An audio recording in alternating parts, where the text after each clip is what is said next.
Welcome to Shamims voice. গল্পটা সত্যি ছিল। লিখনের ব্যক্তিগত কিছু তথ্য বলা উচিত, কেননা লিখন মাত্র অষ্টম শ্রেণী পড়ুয়া অবস্থায় আন্ডারওয়ার্ল্ডের সাথে জড়িত। সাল 1980। লিখনদের পারিবারিক আর্থিক অবস্থা তখন এতটা ভালো ছিল না। লিখনের ছোট চাচা পড়ালেখা করাতো। একদিন পড়া মুখস্থ করে দিতে পারে নাই বলে লিখনের চাচা লিখনকে বেধড়ক পেটাতে শুরু করলো।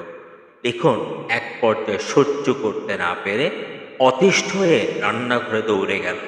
রান্নাঘর থেকে ছুরিটা এনে তার চাচাকে এলোপাতাড়ি কোপাতে লাগলো। এক পর্যায়ে রক্তাক্ত অবস্থায় লিখনের চাচা মাটিতে লুটিয়ে পড়ল। তখন লিখন তাকে জবাই করল। জবাই করে বসে রইল। এরপর কি হবে লিখনের সাথে, বলছি 19তম খণ্ডে ইনশাআল্লাহ।